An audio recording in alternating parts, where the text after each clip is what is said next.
Hello friend, আমি তানিয়া আরেকটা নতুন ভিডিও নিয়ে চলে আসলাম।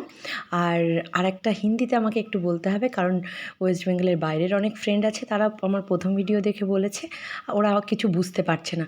তো नमस्ते दोस्तों, मैं आज मेरा खाने का और एक वीडियो लेके आ गई हूँ। আর আজকে আমি বানাতে চলেছি পটল পোস্ত। অ্যাকচুয়ালি পটল পোস্তটা আমি না খাইনি, সিজন চলে গেল, সবার পটল পোস্ত পুরো সব খাওয়া হয়ে গেল, আমরা খেতে পারলাম না। সে পটল চিংড়ি আর পটল ভাজা খেয়েই বেঁচে থাকলাম। আর এখন পটল প্রায় শেষের পথে, তবুও আমি বানাতামই না, কিন্তু যেহেতু ভিডিও করছি সেই সুবাদে আমি একটু বানিয়ে নিলাম।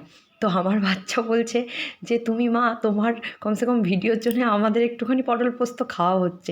মানে আমি এত ট্যালেন্টেড রান্নায়, মানে রান্নাটা সত্যিই ভালো লাগে না, কিন্তু আজকাল তোমাদের ভিডিও দেওয়ার জন্যে সিরিয়াসলি আমার রান্না খুব ফেভারিট হয়ে গেছে। যার জন্যে আমি কিন্তু রান্না খুব মন দিয়ে করছি। কী মন দিয়ে করছি জানি না, তবে মন দিয়েই করছি। নাহলে দেখো, আজকে আরেকটা রান্না নিয়ে আসলাম। না হলে আমি পারলে না আলু সিদ্ধ ভাত খেয়েই দিন চালিয়ে দিতে পারি, আমার কোনো প্রবলেম নেই। আর আমার ছেলে মেয়ে থাকে তো, ওদেরও কোনো প্রবলেম হয় না মনে হয়। কিন্তু কী বলো তো, যেহেতু ভিডিও দিতে গেলে আলু সিদ্ধ দিয়ে দিলে তো ডেলি মারবে আমাকে সবাই, তাই জন্যে ভাবলাম আজকে একটু পটল পোস্ত করা যাক। তো দেখলে তো, তেলটা তো গরম হওয়ার আগেই আমি পটল ছেড়ে দিয়েছি, কারণ ভিডিও এক হাতে করছিলাম আর এক হাতে তোমার রান্না পসিবল হচ্ছিল না, তাও করলাম।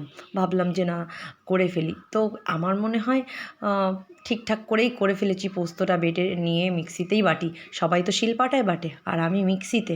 আবার শিলপাটায় কে বাটে, মানে এতটা আমি, ভাবো তাহলে। কেউ এমন কেউ নেই মানে সে শিলপাটায় না বাটে, আমিই বাটি একা। কিন্তু দেখো, আমি প্লেটিংটা খুব মন দিয়ে করি, কেন বলো তো? আমার খুব ভালো লাগে যে আমি ডেকোরেশনটা আমি পছন্দ করি পার্সোনালি। তো ওই জন্যে ভাতটা দিয়ে সুন্দর করে, কিন্তু বিটটা ঠিক মতন ওঠেনি জানো তো। আমি বেশ সুন্দর করে ভাতটা আরেকটু করেছিলাম, কিন্তু সেটা তুলতে পারিনি। নতুন ব্লগার তো, please like share and comment please.